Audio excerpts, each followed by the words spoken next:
Aloha! This is lesson 308 from A Course in Miracles with Hope Johnson. This instant is the only time there is. I have conceived of time in such a way that I defeat my aim. If I elect to reach past time to timelessness, I must change my perception of what time is for. Time's purpose cannot be to keep the past and future one. The only interval in which I can be saved from time is now. For in this instant has forgiveness come to set me free. The birth of Christ is now, without a past or future. He has come to give his present blessing to the world, restoring it to timelessness and love. And love is ever present, here and now. Thanks for this instant, Father. It is now I am redeemed. This instant is the time you have appointed for your Son's release and for salvation of the world in him. And that concludes the text. This instant is the only time there is. So let's talk about the misuse of time.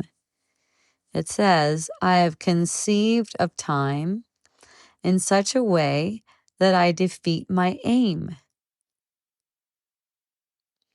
So the ego uses time to bind both the past and future together.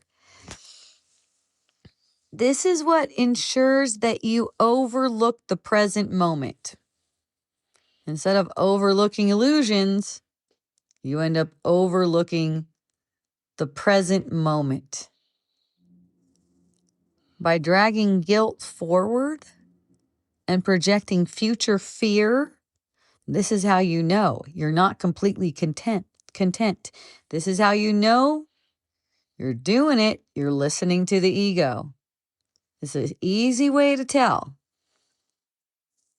You're projecting fear by dragging guilt forward. See, the ego denies you the only interval where salvation is even possible. That's now. That's what the ego does. So to know is to feel it, recognize what's going on. And then when you're aware, don't get scared of it. Be glad that you recognize it. So this is reframing the whole purpose of time. See, to the ego, right?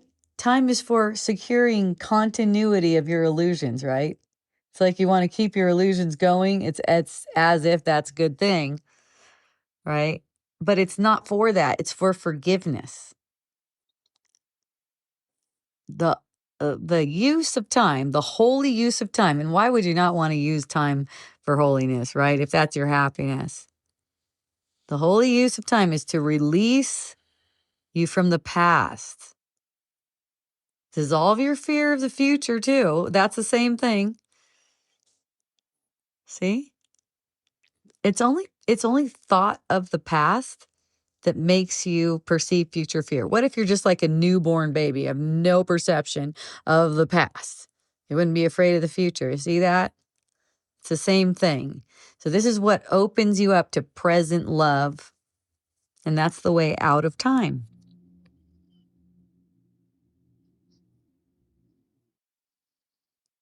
So time is the only interval in which you can, or the time that's now, let's say, not time, the only time is now. It's the only interval where you can even be saved. Forgiveness only occurs in the present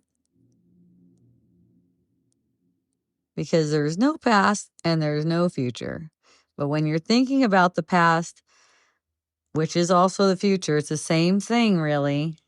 When your mind is focused on that, you're overlooking the present and the purpose of the present moment and your function in time, which is the present moment only. There's no other time. So every instant is the opportunity for release. Every instant contains the full potential that you need for release. God's gift is always immediate because it doesn't exist in the past or the future. A couple of lessons earlier, we talked about the Christ being born in me, right? And here it says the birth of Christ is now without a past or future. So Christ isn't reborn through history. It's the instant that you recognize that the Christ is born in you, that the Christ is born in you. You recognize the Christ is born in you and the Christ is actually born in you.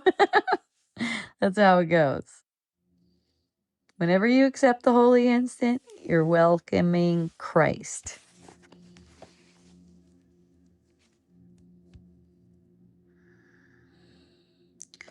This is about the holy instant, the doorway out of time and into eternity. See, love can't be delayed. It's always now. To seek love elsewhere, that's in a thought. Like for me, is what I notice.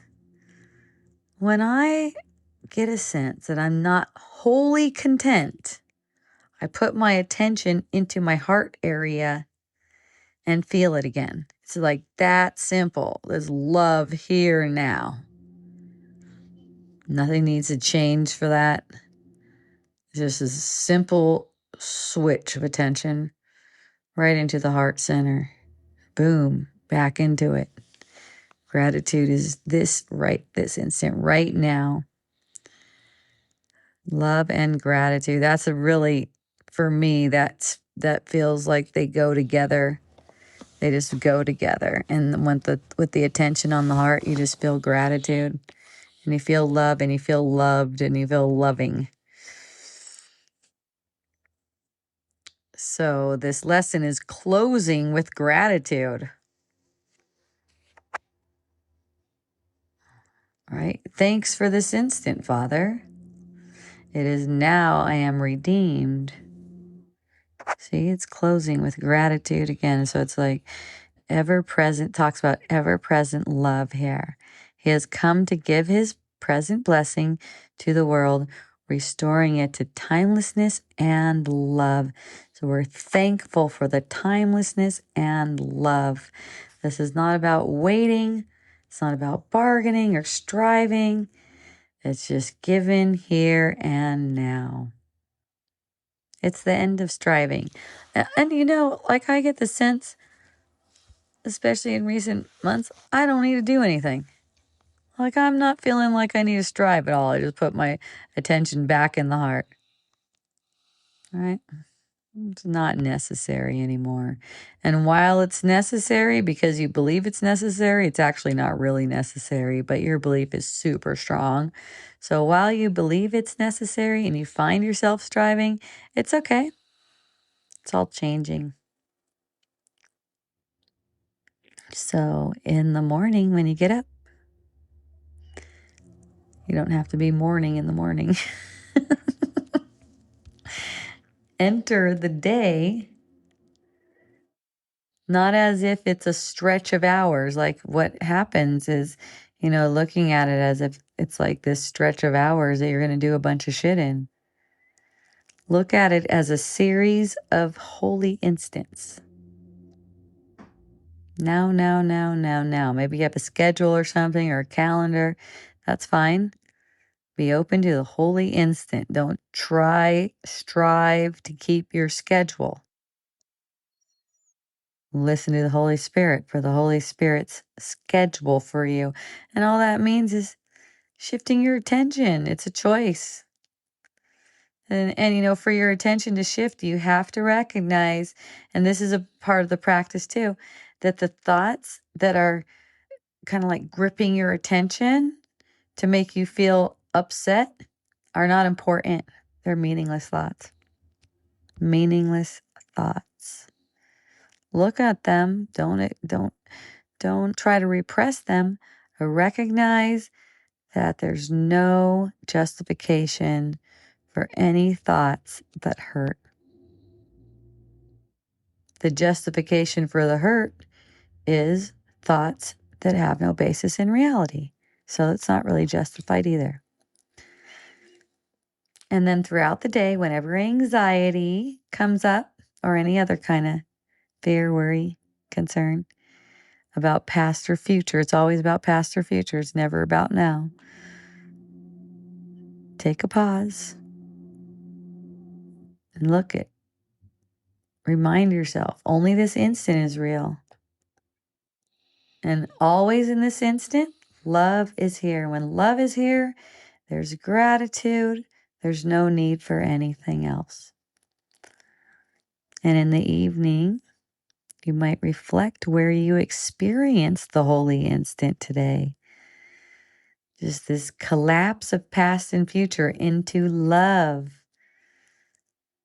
That's what I love. I just get to experience that all day. It's really sweet.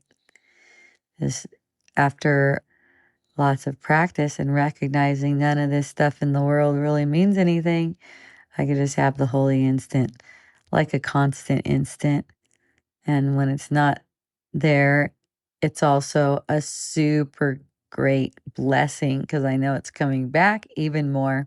It's just showing me something more, which I need to see. So this is really anchoring the practice of presence. It shows us that salvation isn't something out in the distance. It's just an immediate recognition that the holy instant is always now. And in it, the world is immediately restored to love. That's why it feels so good. So, twice today and every hour and whenever it's necessary, because you're not completely content. Let's say you're not feeling completely content because it's actually impossible for you to not be fully content all the time. It's just a dream that you're not. Use this today or any rendition of it. I've given you a couple options there. This instant is the only time there is. And have a beautiful remembrance. I love you.